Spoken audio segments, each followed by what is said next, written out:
जीवन में इतने व्यस्त रहिए कि पछतावा, डर, दुख, नफरत के लिए वक्त ही न रहे। जीवन में खाली वक्त ही सबसे ज़्यादा दुखी करता है। याद रखिए, कामयाबी के दरवाजे उसी के लिए खुलते हैं जो उन्हें खटखटाने की जरूरत करते हैं। नमस्कार, मैं हूं कमल श्रीमाली। आप सभी का बहुत बहुत स्वागत आपके अपने चैनल में और मासिक राशिफल नवंबर 2024 के इस विशेष एपिसोड में। यह एपिसोड सिंह राशि के लिए है और यह राशिफल आपकी राशि, नाम राशि अर्थात मून साइन पर आधारित है। हर मासिक राशिफल के विशेष एपिसोड में बहुत सारे सेक्टर पर विश्लेषण करते हैं। इस बार भी वैसा ही करेंगे। सबसे पहले मैं आपको बतला रहा हूँ आपकी इनकम और इन्वेस्टमेंट के बारे में। जहाँ तक इनकम, गेन, प्रॉफिट का सवाल है, राशि से 11th हाउस से, लाभ भाव से इसका विश्लेषण किया जाता है, क्योंकि लाभ से पहले का भाव है मेहनत का, कर्म का, और उससे पहले का भाव है भाग्य का। भाग्य अच्छा हो तो व्यक्ति को काम करने लायक होता है या कुछ काम मिलता है, और वो काम करेगा तो उसे फ़ायदा मिलता है, और फायदे के बाद में, लाभ के बाद में या इनकम के बाद में नेक्स्ट जो भाव होता है वो होता है एक्सपेंसेस का, खर्च का। जब आदमी कमाएगा तो ही खर्च कर सकता है, और हमेशा आप कमाते क्या हैं? आप अच्छी हेल्थ कमाते हैं, आप पुण्य कमाते हैं, आप नाम कमाते हैं, आप रुपया पैसा कमाते हैं। इन सब चीज़ को खर्च किया जा सकता है, या ये सारी चीज़ें खर्च हो सकती है। लाभ भाव के अधिपति बुध हैं, जो कि इस समय कुंडली में शुक्र के साथ में विराजमान है, 4th हाउस में, सुख भाव में। तो ऐसी स्थिति में इस योग को लक्ष्मी नारायण योग कहा जाता है। राशि से 7वें भाव में शनि विराजमान है। शनि स्वराशि के अपनी मूल त्रिकोण राशि में स्थित है, और इसी स्थिति को एक योग का नाम दिया जाता है, वो है शश योग। पंच महापुरुष में से एक योग शश योग होता है। बहुत महत्वपूर्ण या बलवान ग्रह माना जाता है, बलवान योग माना जाता है। राजयोग की स्थिति में इसकी नाम आता है। तो नवंबर 2024 में जो स्थितियां हैं आपकी इनकम की, गेन की, प्रॉफिट की, वो स्थितियां आपको बातचीत से ज़्यादा आपको ध्यान पड़ेगा। या ये बोल सकते हैं कि जो लोग छोटे छोटे कामकाज करते हैं, घूम फिर कर कामकाज करते हैं, चाहे वो ट्रैवलिंग एजेंट हो सकते हैं, चाहे वो मार्केटिंग वाले लोग हो सकते हैं, या सब्जी वाले लोग हो सकते हैं, फ्रूट वाले लोग हो सकते हैं, या जो लोग भी ट्रेडिंग से संबंधित कामकाज करते हैं, उन लोगों के लिए नवंबर 2024 ज़्यादा सूटेबल है, ज़्यादा फ़ायदेमंद है, लाभदायक है। तो आप में से वे लोग जो जॉब करते हैं, और जॉब जो दुकानों में करते हैं या फैक्ट्री में करते हैं, मेहनत मजदूरी ज़्यादा है, उन लोगों की संभावना, उन लोगों के कंपैरिजन में जो लोग बोल बोल करके कामकाज करते हैं, जिनका काम बोलने का ही है, वो लोग ज़्यादा फ़ायदे में रहेंगे, ज़्यादा प्रॉफिटेबल स्थिति में होंगे, या उनके सोर्स ज़्यादा डेवलप होंगे। इनकम के सोर्स वो अपनी बातचीत से, अपनी बुद्धि से और फैला सकते हैं, और इनकम के सोर्सेज बढ़ा सकते हैं। आप में से वे लोग जो कागज़ का, कपड़े का, प्रिंटिंग का, टेक्सटाइल से संबंधित कामकाज करते हैं, उन लोगों की स्थितियां बहुत अच्छी होगी, उन लोगों की स्थितियां आपको बेहतर मिलेगी, और नवंबर में उनको मौके भी बहुत मिलेंगे। आप में से वे लोग जो इंश्योरेंस सेक्टर में हैं, मार्केटिंग के सेक्टर में, उन लोगों के लिए स्थितियाँ बहुत शानदार है। तो साथ ही साथ वे लोग जो यूट्यूबर्स हैं, अर्थात अपना चैनल चलाते हैं, या अपनी मैगजीन या न्यूज़पेपर निकालने वाले लोग हैं, या पत्रकार बंधु हैं, मास मीडिया से संबंधित लोग हैं, या कोई भी चैनल में एंकर है, उनके लिए यहाँ पर संभावनाएं बहुत अच्छी बनी हुई है। आपका नेम फेम भी बढ़ेगा, वर्चस्व भी बढ़ेगा, और इनकम के सोर्सेज भी बढ़ेंगे। साथ में ये संभव है कि भाग्यवशात आपको एक्सपेंसेस भी बहुत ज़्यादा करने पड़ें, अर्थात आपको बाहर जाने के मौके मिल सकते हैं। जो लोग एब्रॉड जाने के लिए एफर्ट करते रहते हैं, या एब्रॉड जाना जिनको पसंद है, उनको इस माह में मौका मिलेगा। आप में से वे लोग जो स्टैंड अप आर्टिस्ट हैं, या उनके लिए स्थितियाँ बहुत अच्छी है, या फिर वो लोग जो राइटर हैं या म्यूजिशियन हैं, उनके भी क्रिएशन शानदार सक्सेस हो सकती है, वायरल हो सकती है, अर्थात एक्स्ट्रा ऑर्डिनरी सक्सेस आपको मिलने के योग है नवंबर 2024 में। तो ऐसी स्थिति में जो लोग भी प्रोफेशनल्स हैं, यहाँ पर प्रोफेशनल्स की बात करेंगे तो मार्केटिंग के प्रोफेशनल्स समझ में आएंगे, या फिर वे लोग जो टेलीकॉम सेक्टर से संबंधित कामकाज करने वाले लोग हैं, उनकी स्थिति यहाँ पर बेटर बनेगी, बेहतरीन बनेगी, या निरंतर आगे बढ़ने के मौके मिलेंगे। जो बिजनेस पर्सन्स है, या उनके लिए रिस्क लेने का भी टाइम पीरियड है, अर्थात थोड़ी बहुत रिस्क ले लेंगे तो नुकसान होने की स्थिति नहीं है। तो आप रिस्क लेकर के भी सफल हो सकते हैं, अर्थात अपना काम धंधा बहुत अच्छे ढंग से चला सकते हैं। आइए अब बात करते हैं इन्वेस्टमेंट की। राशि से 2nd हाउस से इन्वेस्टमेंट पर विचार किया जाता है। 2nd हाउस के लॉर्ड भी यहाँ बुध है, जो कि सुख भाव में है। तो लाभ भाव के अधिपति और धन और संपत्ति भाव के अधिपति दोनों एक ही ग्रह है, वो है बुध। और बुध शुक्र के साथ में बहुत ज़्यादा बलवान माने जाते हैं, स्ट्रेंथ वाले माने जाते हैं। इसीलिए इस योग को नाम दिया हुआ है लक्ष्मी नारायण योग। लक्ष्मी नारायण का मतलब है लक्ष्मी के लिए शुक्र को माना गया है, और विष्णु के लिए बुध को माना गया है। तो ये योग अपनी बल बुद्धि से पैसा कमाने का योग बना देता है, या वो अंजाम आपको देता है। तो इन्वेस्टमेंट की बात करें तो नवंबर 2024 में आप इन्वेस्टमेंट गोल्ड में कर सकते हैं, आप इन्वेस्टमेंट हरी दालों में कर सकते हैं स्टॉक करके, और या फिर कपास जो होता है, बिनोला जो होता है, उस पर स्टॉक कर सकते हैं। ये आपके लिए शुभ रहेगा। जो लोग शेयर मार्केट के थ्रू इन्वेस्टमेंट करते रहते हैं तो उनके लिए फाइनेंस कंपनियों के, बेकरी या कन्फेक्शनरी से संबंधित कंपनियों के, बैंकिंग सेक्टर से संबंधित कोई भी जो स्क्रिप्ट आपको मिल जाती है उसमें इन्वेस्टमेंट करना बेटर है। आईटी सेक्टर की कंपनियों में इन्वेस्टमेंट करना बेटर है, या फिर लीकर एंड टैबेको से संबंधित कोई भी अच्छी स्क्रिप्ट मिल जाए उसमें इन्वेस्टमेंट कर सकते हैं। साथ ही साथ टेलीकॉम कंपनियों पर, म्यूज़िक कंपनियों पर या इंश्योरेंस सेक्टर्स की कंपनियों की स्क्रिप्ट आपको अच्छी हालत में मिल जाती है, आपकी रेंज में मिल जाती है, तो उस पर इन्वेस्टमेंट करना आपके लिए फ़ायदेमंद है। तो इन्वेस्टमेंट के लिए भी स्थितियाँ आपके लिए बहुत बेटर है। आपको इनकम से ज़्यादा इन्वेस्टमेंट से फ़ायदा होने के योग है नवंबर 2024 में। आइए अब बात करें आपके सुख की, परिवार के सुख की। राशि से 4th हाउस से, सुख भाव से इसका विश्लेषण किया जाता है। सुख भाव के अधिपति मंगल हैं, जो कि नीच राशि में, राशि से 12th हाउस में है, तो नेगेटिव प्लेनेट नेगेटिव जगह पे जाकर के अपना नकारात्मकता खो देता है, वो वाली स्थिति आपको देखने को मिलेगी। लेकिन सुख भाव पर शनि की, राहु की, बृहस्पति की, तीनों की दृष्टियाँ हैं। ऐसी स्थिति में मन में कहीं न कहीं विद्रोह की भावना भी रहेगी। साथ ही साथ आर्थिक उन्नति, आर्थिक प्रगति परिवार वालों की होगी, या परिवार में समृद्धि वाली बातें देखने को मिलेगी। कुछ न कुछ नया, कुछ परचेजिंग हो सकती है, हो सकता है कोई आप प्रॉपर्टी खरीदने, या परिवार ने प्रॉपर्टी खरीदी हो, या आपके जो पेरेंट्स हैं उन्होंने कोई बहुत बड़ा इन्वेस्टमेंट किया हो, अपने छोटे भाई बहनों ने कोई इन्वेस्टमेंट किया हो।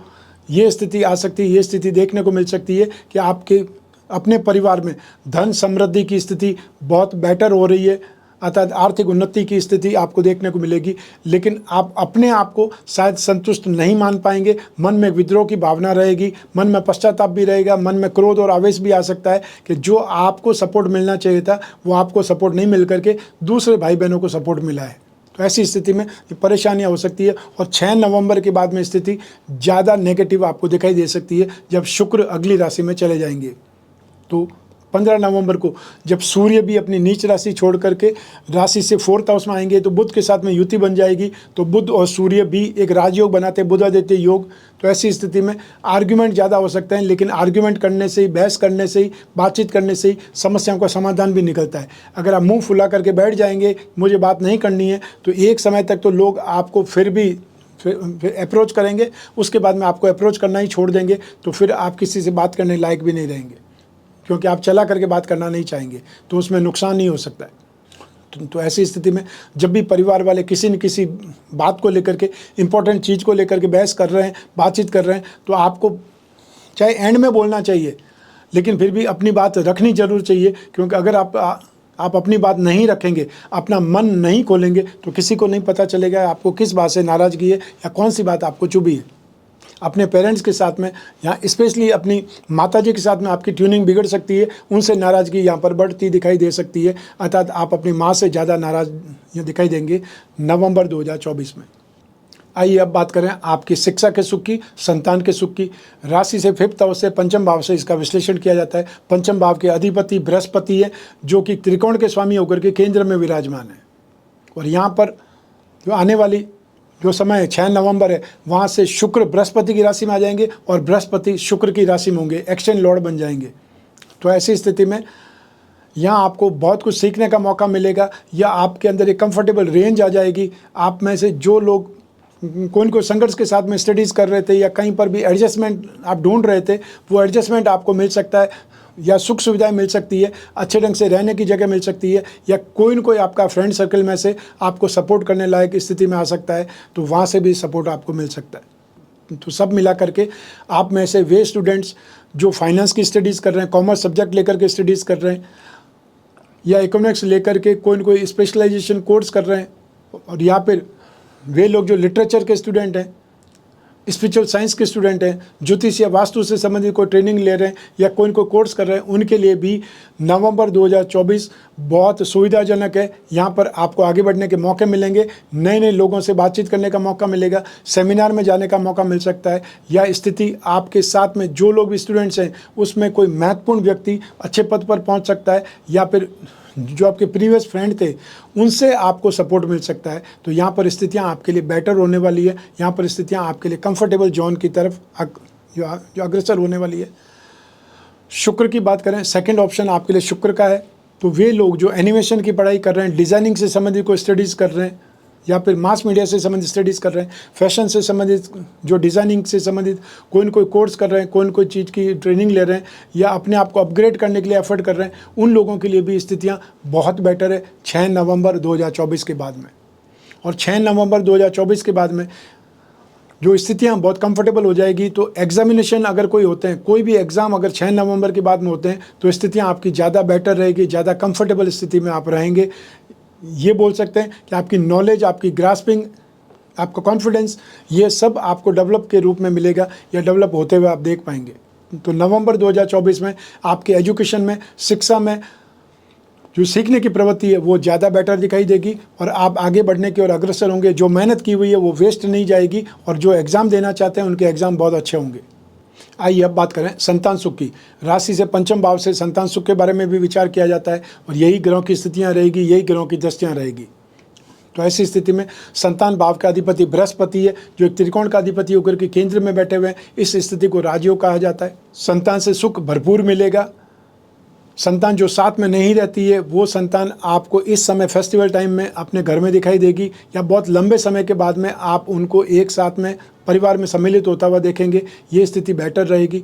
संतान की आर्थिक उन्नति, संतान की अपने जीवन में, अपने कैरियर में गंभीरता से जो एफर्ट करते हुए सफलता जो प्राप्त करते हुए आप देख पाएंगे, और संतान की जो उन्नति, प्रसिद्धि से, प्रगति से आप भी गौरवान्वित होंगे। आपको भी बहुत अच्छा लगने वाला है।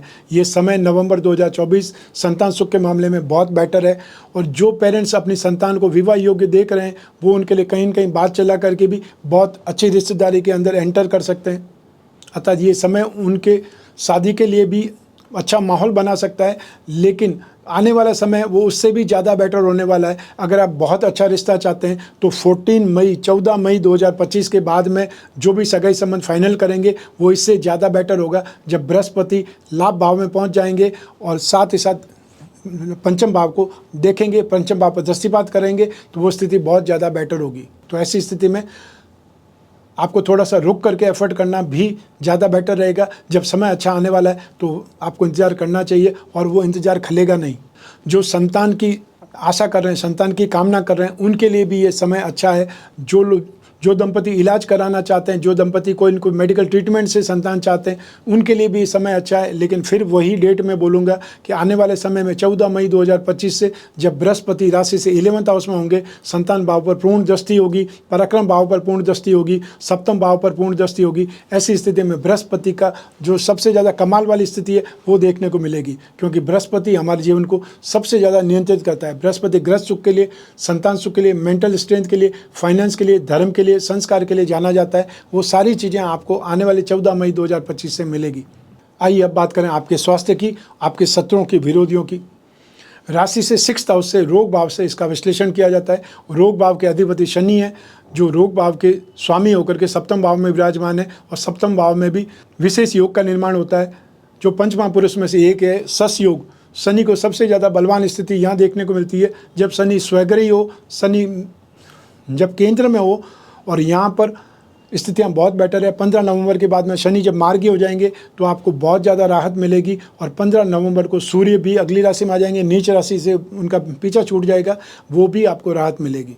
तो ऐसी स्थिति में आप में से वे लोग जो कोई न कोई मनोरोग से परेशान है, जो भी सिंह राशि के लोग हैं, सिंह राशि के जातक हैं और मेंटल डिप्रेशन या तनाव का सामना कर रहे हैं, या फिर हाई ब्लड प्रेशर के शिकार हैं, अल्जाइमर्स, पार्किंसन या डेमेंशिया के मरीज हैं, उन लोगों को सबसे ज़्यादा ध्यान रखना है, या परिवारजन उनके ऊपर ध्यान दें, क्योंकि इस समय उनकी तबीयत खराब हो जाने के अंदेशे या आशंका ज़्यादा है। मंगल जब तक नीचे राशि में है 21 जनवरी तक, वहाँ तक आपको मंगल से संबंधित भी सावधानी रखनी पड़ेगी। अचानक से गुस्सा आ सकता है या क्रोध जो अनियंत्रित हो सकता है वो हो सकती है, क्योंकि आपकी राशि का जो की प्लेनेट है, मुख्य ग्रह, वो मंगल है, और मंगल नीच राशि में है, और राहु की भी दृष्टि मंगल पर है। तो ऐसी स्थिति में आपको सावधानी ज़्यादा रखनी पड़ेगी। मंगल से संबंधित कौन से रोग होते हैं? मंगल से संबंधित रोग होते हैं हाई ब्लड प्रेशर, और हाई ब्लड प्रेशर होगा तो किडनी को इफेक्ट करेगा या हार्ट को इफेक्ट करेगा, ये आपको सावधानी रखनी है। और साथ ही साथ जो बृहस्पति की दृष्टि है वो रोग भाव पर दृष्टि है, और रोग भाव में बृहस्पति की नीच की राशि है, तो ऐसी स्थिति में भी आपको खाने पीने पर बहुत कंट्रोल रखना पड़ेगा, या अपनी जो भी डाइजेशन सिस्टम है या डाइट है उसको आपने हेल्दी रखना स्टार्ट करना पड़ेगा, नहीं तो प्रॉब्लम ज़्यादा बढ़ सकती है। आँखों के रोग परेशान कर सकते हैं, ब्लड इन्फेक्शन या चेस्ट से संबंधित इन्फेक्शन वो परेशान कर सकते हैं, कोई चोट या दुर्घटना से ब्लड लॉस बहुत ज़्यादा हो सकता है, यहाँ उसकी भी आपको ध्यान रखना पड़ेगा। और जो हाई ब्लड प्रेशर की दवाई है वो हमेशा साथ में लेकर के चलनी पड़ेगी, और जिनको हाई ब्लड प्रेशर नहीं है उनको ये स्थितियाँ सामने आ सकती है, उस पर भी ध्यान दीजिएगा। अचानक से चक्कर आने लगते हैं, अचानक से आंखें लाल होने लगती है, वो आपकी घंटी हो सकती है कि आपको कि हाई ब्लड प्रेशर की शिकायत होने लगी है या स्टार्ट हो चुकी है। आइए अब बात करें आपके शत्रुओं की, विरोधियों की। 6th हाउस से ही इसका भी विश्लेषण किया जाएगा। तो ऐसी स्थिति में नवंबर 2024 में आर्थिक नुकसान हो सकता है गलतफहमी से, या ज़्यादा खर्चे हो सकते हैं। मान लीजिए एक पेमेंट आपने कर लिया है और प्रेशर आ गया ऊपर से, तो आपने उसी पेमेंट को दूसरी बार भी कर दिया, आपको याद नहीं रहा या आपने ध्यान नहीं रखा, ऐसी स्थिति में भी नुकसान हो सकता है। आपको समय जो आपका चल रहा है उसको लेकर के बहुत ज़्यादा सावधान भी रहना है और अपने ऊपर भी कंट्रोल रखना है। कोई भी स्थिति में गलतफहमी आ सकती है। जो ऑनलाइन जो फ्रॉड करते हैं वो आपके दिमाग को ही कैप्चर करते हैं, आपकी सोचने समझने की ताकत को क्षणिक समय के लिए, कुछ समय के लिए एकदम कंट्रोल कर लेते हैं और आप हड़बड़ाहट में वो पेमेंट कर देते हैं, नुकसान कर देते हैं। वो स्थिति से सावधान रहना है। यहाँ पर कोई भी आपको धमकाए, कोई भी कुछ भी बोले, आपने वो फ़ोन कॉल काट देना है। वापस आने पर फिर बात कर सकते हैं, जब तक आपको सोचने का मौका मिलेगा। इमीडिएट रिएक्शन नहीं करने का अर्थ है यहाँ पर आपको तुरंत कोई चीज़ का जवाब नहीं देना है या अचानक से घबरा करके कोई पेमेंट नहीं करना है। सावधानी रखनी है। सावधानी रखेंगे तो आपको नुकसान से बचा जा सकता है। ये समय आपको व्यर्थ में नुकसान दे सकता है और बहुत बड़ा नुकसान दे सकता है। आइए अब बात करें आपके गृहस्थ सुख की, आपके दाम्पत्य सुख की। राशि से सप्तम भाव से इसका विश्लेषण किया जाता है। सप्तम भाव के अधिपति शनि है, जो बहुत ज़्यादा बलवान स्थिति में लेकिन वक्री है। शनि को वक्री जब होते हैं तो अति क्रूर या अति पापी बोला जाता है, और जो सौम्य ग्रह हैं वो वक्री जब होते हैं तो उसे अति सौम्य बोला जाता है। तो ऐसी स्थिति में 9 अक्टूबर से लगा करके 4 फरवरी तक बृहस्पति वक्री रहेंगे, और शनि जो कि 29 जून को वक्री हो चुके हैं वो 15 नवंबर को मार्गी हो जाएंगे। 15 नवंबर के बाद में आपको काफ़ी ज़्यादा राहत मिलने वाली है। शनि को स्वार्थी बोला जाता है, शनि को पापी बोला जाता है, क्रूर बोला जाता है या विच्छेदात्मक ग्रह बोला जाता है। तो ऐसी स्थिति में शनि सप्तम भाव में कभी भी शुभ रिजल्ट नहीं देते, लेकिन फिर भी ये कहा जा सकता है कि यहाँ पर शनि स्वग्रही है, अपनी मूल त्रिकोण राशि में है। तो ऐसी स्थिति में 15 नवंबर के बाद में आपको राहत मिल सकती है, लेकिन कुछ मतभेद फिर भी, स्वार्थ पूर्ति फिर भी आपको दिखाई देगी। 15 नवंबर को जहाँ शनि मार्गी होंगे वहीं सूर्य भी अगली राशि में, अर्थात आपकी राशि के अधिपति हैं वो सूर्य भी अगली राशि में चले जाएंगे, वृश्चिक राशि में आ जाएंगे, तब भी आपको राहत मिलने वाली है। क्योंकि राशि के अधिपति जब नीच राशि के हैं तो ऐसी स्थिति में आर्ग्यूमेंट ज़्यादा हो सकते हैं या गुस्सा ज़्यादा आ सकता है, वो स्थिति कलह की स्थिति ज़्यादा बन सकती है। यहाँ पे क्रोध और आवेश, ये दो चीज़ें दाम्पत्य सुख के लिए एक प्रकार से जहर के बराबर है। जहाँ पर नेगेटिविटी होगी वहाँ पर सुख की आप कल्पना नहीं कर सकते। यही स्थिति 15 नवंबर तक आपको देखने को मिल सकती है। तो ऐसी स्थिति में जिनके रिश्ते की फाइनलाइजेशन होने वाली है विवाह के लिए, उनको भी यहाँ पर सावधान रहना है कि 15 नवंबर तक कोई बात को नहीं छेड़ें, आर्ग्यूमेंट नहीं करें, बहसबाजी नहीं करें तो अच्छा है। और जिनका विवाह होने वाला है वो जब आपस में बात करते हैं तो बात करते करते बहुत ज़्यादा एक दूसरे के मामले में टांग अड़ाने लग जाते हैं या पूछताछ करने लग जाते हैं, वो ज़्यादा खराब हो सकता है। ऐसी स्थिति में बहुत ज़्यादा सावधान रहकर ही उस स्थिति को टाला जा सकता है या कम बोल करके उस स्थिति को टाला जा सकता है। जो दाम्पत्य सुख में स्थिति है नेगेटिव नहीं होगी, अर्थात यहाँ पर संबंध विच्छेद वाली प्रॉब्लम नहीं होगी, लेकिन जो आसान ज़िंदगी चलती है, रूटीन जो चलता है वो भी आपको नज़र नहीं आएगा। उसमें भी कुछ ना कुछ मतभेद, उसमें भी कुछ ना कुछ आर्ग्यूमेंट या फिर जिसको बाधा बोलते हैं, दाम्पत्य सुख में बाधा की स्थिति, वो आपको दिखाई देगी। क्योंकि मंगल नीच राशि के भाग्य के अधिपति भी है, सुख भाव के अधिपति भी हैं, और मंगल नीच राशि के और मंगल की दृष्टि वापस कुंडली में सप्तम भाव पर है। तो मंगल क्या करता है? मंगल आवेश ही देता है, क्रोध ही देता है, लेकिन मंगल एनर्जी भी देता है, मंगल उत्साह भी देता है। लेकिन दोनों ही चीज़ आपको झेलनी पड़ेगी, दोनों ही चीज़ का लाभ आपको मिलेगा। ऐसी स्थिति में जो नेगेटिव चीज़ें उनको आप कैसे कंट्रोल कर पाएंगे ये आपके ऊपर डिपेंड करेगा। आइए अब बात करें उन लोगों की जिनके जीवन में कोई गहरी फ्रेंडशिप चल रही है, या वे लोग जो प्रेम प्रसंगों में या कोई रिलेशनशिप में, उसके लिए राशि से 5th हाउस से विश्लेषण किया जाता है। 7th हाउस और शुक्र की इंपॉर्टेंस भी उतनी ही रहती है। तो ऐसी स्थिति में शुक्र 6 नवंबर को राशि से 5th हाउस में आ जाएंगे, और बृहस्पति त्रिकोण का अधिपति होकर के केंद्र में विराजमान, ये स्थिति सुखद ही है। तो ऐसी स्थिति में यहाँ पर फ्रेंडशिप या रिलेशनशिप में स्नेह बढ़ेगा। यहाँ पर एक दूसरे को समझ पाएंगे, एक दूसरे के प्रति सोचने समझने का दृष्टिकोण बदलेगा, विश्वास बढ़ेगा और अपनत्व बढ़ेगा। एक दूसरे को आप बहुत अच्छे ढंग से गिफ्ट दे सकते हैं, एक दूसरे को समझ करके आउटिंग का प्रोग्राम बना सकते हैं। और सब मिला करके ये जो समय है, इसमें यदि आप विवाह के लिए प्रपोज करना चाहें तो प्रपोज कर सकते हैं। इतना शुभ समय है। अर्थात ये समय आपके फ्रेंडशिप को, आपके रिलेशनशिप को बेटर बनाएगा और ज़्यादा इम्प्रूवमेंट देगा, या नज़दीकियाँ बढ़ेगी, एक दूसरे के प्रति विश्वास बढ़ेगा। जब विश्वास बढ़ेगा तो आप एक दूसरे के साथ में जीवन जीने की कल्पना कर सकते हैं। आइए अब बात करें हाउसवाइफ्स की, अर्थात गृहिणियों की। नवंबर 2024 में आपको परिवार की चिंता या परिवार की तरफ से एक अशांति हो सकती है। दाम्पत्य सुख में भी आपको बाधक स्थिति दिखाई दे सकती है या सुख में कमी दिखाई दे सकती है। उसके अलावा आपको और कोई प्रॉब्लम नहीं है, लेकिन हेल्थ के ऊपर आपको ध्यान रखना ही पड़ेगा। नवंबर 2024 आपको ज़्यादातर अपने परिवार की चिंता या अपने खुद की पर्सनल लाइफ की चिंता में ही व्यतीत होने वाला है। एक्सपेंसेस ज़्यादा हो सकते हैं और साथ ही साथ यहाँ पर आपको सर दर्द की शिकायत हो सकती है। जो लोग माइग्रेन के मरीज़ हैं उनको ये समस्या ज़्यादा परेशान कर सकती है। तो ऐसी स्थिति में आपको पेरेंट्स के साथ में थोड़ा सा सावधानी के साथ बातचीत करनी है। पेरेंट्स का अर्थात सास और ससुर से, तो ऐसी स्थिति में सास के साथ में आर्ग्यूमेंट ज़्यादा हो सकते हैं, क्योंकि 4th हाउस का लॉर्ड मंगल है जो कि नीच राशि में। 4th हाउस का मतलब है आपकी माता जी। शादी के बाद में आपकी माँ कौन है? आपकी सास ही आपकी मदर है। आइए अब बात करें आपके जॉब, आपका प्रोफेशन, कैरियर या बिजनेस के बारे में। उन सभी के लिए एक ही भाव जिम्मेदार है, वो है राशि से 10वें भाव, जिसे कर्म भाव कहा जाता है। और उस भाव के अधिपति हैं शुक्र, जो कि 4th हाउस में विराजमान है। एक केंद्र के अधिपति दूसरे केंद्र में विराजमान है, लेकिन 6 नवंबर को वही शुक्र जब अगली राशि में पहुंच जाएंगे, राशि से 5वें भाव में पहुंच जाएंगे, वो शुक्र राजयोग की स्थिति में आ जाएंगे। अर्थात ये केंद्र का अधिपति त्रिकोण में स्थित हो जाएगा। वो स्थिति केंद्र त्रिकोण राजयोग जिसे कहा जाता है, उसका फल आपको मिलेगा। राशि से 10वें भाव में बृहस्पति विराजमान है। वो बृहस्पति आपकी राशि से 5वें भाव के अधिपति हैं, अर्थात बुद्धि बल के अधिपति हैं, डे टू डे की इनकम के अधिपति हैं। वो बृहस्पति राशि से 10वें भाव में होने का मतलब है आर्थिक उन्नति, आर्थिक प्रगति। तो ऐसी स्थिति में जो लोग जॉब करते हैं उनके लिए कंफर्टेबल सिचुएशन रहेगी। फाइनेंशियली उनको यों क्यों फ़ायदा मिलता रहेगा।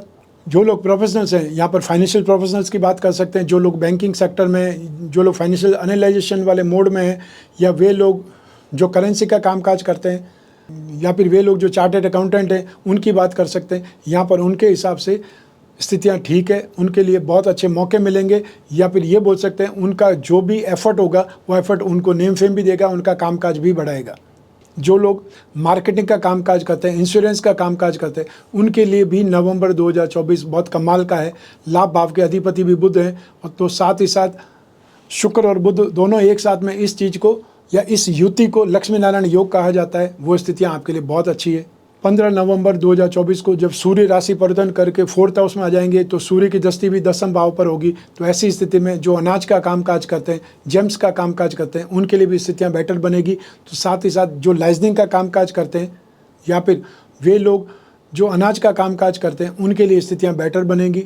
जो लोग गवर्नमेंट सेक्टर में, उनको 15 नवंबर के बाद में काफ़ी ज़्यादा राहत हो सकती है। जो भी आपको टेम्प्रेरी ड्यूटी मिली थी दीपावली पर, वो ड्यूटी सही ढंग से निभाने के बाद में आपको एक लंबे समय के बाद में राहत मिल सकती है, क्योंकि सूर्य आपको 16 अक्टूबर के बाद में नीच राशि को हो चुके हैं, जो 15 नवंबर तक नीच राशि में रहेंगे। उसके बाद में राहत मिलने वाली है।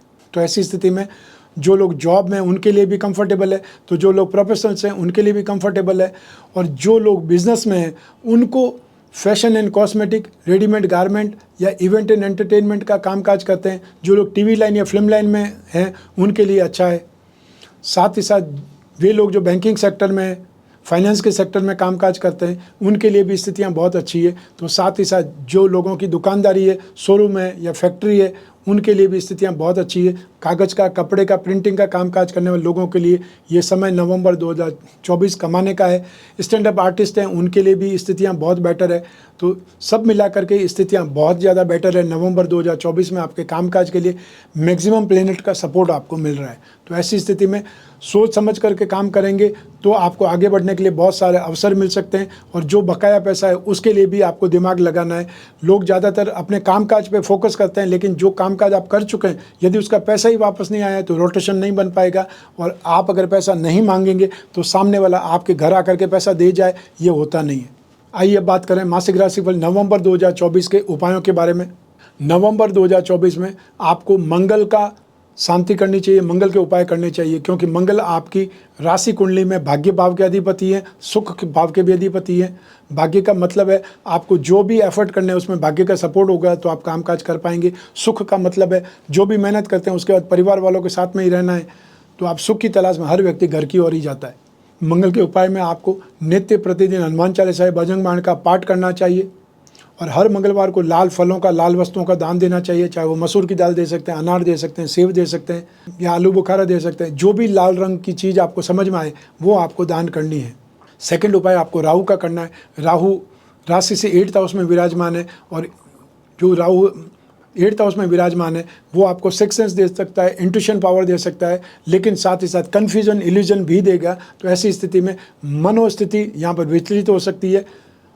राहु के उपाय के लिए आपको नित्य राम रक्षा स्तोत्र का पाठ करना चाहिए या फिर राहु का मंत्र ओम राम राहवे नमः, इस मंत्र का आप जाप कर सकते हैं। हर शनिवार को काला कंबल या फिर काला उड़द दान दे सकते हैं या फिर नारियल अपने ऊपर से क्लॉकवाइज 11 बार घुमा करके सुबह राहु काल में 9 से 10:30 के बीच में आता है, उस समय काल में आप उसे पानी में विसर्जित कर सकते हैं या किसी मंदिर में जाकर के चढ़ा सकते हैं। इससे भी आपको राहत मिलने वाली है। रत्नों की बात करें तो रत्न हमारे जीवन को बहुत प्रभावित करते हैं। लंबे समय से राजा महाराजाओं के समय काल से आज के युग तक लोग रत्न पहनते हैं। बहुत महंगे होते हैं रत्न, इसलिए सर्वसाधारण नहीं पहन सकता, लेकिन उपरत्न तो हर व्यक्ति पहन सकता है। तो ऐसी स्थिति में आप अपने जीवन में मूंगा, माणिक्य और पुखराज, रत्न या उपरत्न, ये 3 आप पहन सकते हैं। जो आपकी जन्म कुंडली में, राशि कुंडली में त्रिकोण है उसको सबसे ज़्यादा बलवान बनाना चाहिए या वो सबसे ज़्यादा बलवान माने गए। आप शरीर का सुख, आपकी बुद्धि या संतान का सुख और भाग्य का सुख पाने के लिए भाग्यवृद्धि रत्न लॉकेट धारण करना है। इसी में 3 ये रत्न होंगे, मूंगा, माणिक्य, पुखराज। आपको एक साथ में पहनना है, चाहे अंगूठी में पहने, चाहे पेंडल में पहने। और हम लोग जो भाग्यवृद्धि रत्न लॉकेट का निर्माण करते हैं उसमें 20 यंत्र और जोड़ देते हैं, जिससे वो और ज़्यादा उपयोगी या लाभदायक बन जाता है। जो स्टडीज़ कर रहे हैं स्टूडेंट, उनके लिए भी ये काम का है कि आपको शरीर का सुख मतलब आप निरोग रहें और साथ ही साथ बुद्धि की स्थिति आपकी डेवलप हो, आपकी ग्रहण शक्ति, स्मरण शक्ति, ये सब आपकी और ज़्यादा इम्प्रूवमेंट हो। इसके लिए 5th हाउस को स्ट्रॉन्ग किया जाता है। 5th हाउस का रत्न है वो है पुखराज, ये उसका उपरत्न है सुनेला, वो आप पहन सकते हैं। जो व्यापारी हैं, जो बिजनेस पर्सनस हैं, उनको अपनी राशि के धन योगों को, लक्ष्मी योगों को बलवान बनाने के लिए अपनी राशि का, सिंह राशि का लक्ष्मी योग रत्न लॉकेट धारण करना चाहिए। इसमें 4 उपरत्न होंगे जो अकस्मात धन प्राप्ति, भाग्य, लाभ या धन संपत्ति के भावों को और उन्नति देंगे, प्रभावित करेंगे। तो ये था मासिक राशिफल नवंबर 2024। आपकी जन्म कुंडली में से एक ग्रह चंद्रमा को आधार बना करके मैंने आपको ये बतलाया है। आप चाहें तो अपनी जन्म कुंडली के संदर्भ में इस राशिफल को और सटीकता से जान सकते हैं, क्योंकि जन्म कुंडली आपकी अपनी है और आपकी अपनी डिटेल से ही बनती है। लेकिन जब जीवन में समस्याएं ज़्यादा हो, भविष्य में झांकना हो, कोई बहुत बड़ा डिसीजन लेना हो, तो अपनी कुंडली का विश्लेषण कराना चाहिए, बार बार कराना चाहिए। 1 वर्ष में 1 बार तो कराने की आपको नियम ये बना लेना चाहिए, क्योंकि आने वाला समय यदि अच्छा है तो आप उत्साह के साथ में काम करेंगे, ज़्यादा काम करेंगे, एनर्जी लेवल बढ़ जाएगा। और यदि समय प्रतिकूल है, समय आने वाला ख़राब है, तो आप उस नुकसान को रोकने के लिए एफर्ट करेंगे। नुकसान रुकेगा तो उससे भी आपका बचाव ही होगा। तो ऐसी स्थिति में दोनों ही ढंग से फ़ायदा आपका ही है। सूचना कभी भी आपके लिए अहित नहीं करती है। जानकारी प्राप्त करने से आप उस चीज़ से फ़ायदा ही उठा सकते हैं। लेकिन जब भी आपको अपनी कुंडली का विश्लेषण कराना है, स्क्रीन पर दिए हुए नंबर पर संपर्क करके अपॉइंटमेंट फिक्स करना है या व्हाट्सएप नंबर पर मैसेज ड्रॉप करना है। आप कोई भी कंट्री में रहते हो, कोई भी शहर में रहते हो, आपके पास सिर्फ अपना फ़ोन होना चाहिए। उस फ़ोन के थ्रू आप चाहे टेलीफोनिक कंसल्टेंसी या वीडियो कॉन्फ्रेंसिंग के लिए अपॉइंटमेंट फिक्स कर सकते हैं। आप और मैं ही बात करेंगे, बीच में तीसरा कोई भी नहीं होगा। इसलिए पर्सनल से पर्सनल प्रॉब्लम है उसके बारे में भी डिस्कस कर सकते हैं, या बड़ी से बड़ी प्रॉब्लम है उसके बारे में भी बातचीत कर सकते हैं। और जो लोग फेस टू फेस मिलना चाहते हैं वे लोग तो शेड्यूल प्लेट देखते हैं, कौन से शहर में किस तारीख को आने वाला हूँ, तो वहाँ पर मिल सकते हैं। मैं कामना करता हूं कि आप हमेशा स्वस्थ रहें, प्रसन्न रहें, सुरक्षित रहें। अपना और अपने परिवार का बहुत बहुत ख्याल रखें। आप सभी को मेरा नमस्कार, बहुत बहुत शुभकामनाएं। ईश्वर आपकी रक्षा करें। धन्यवाद।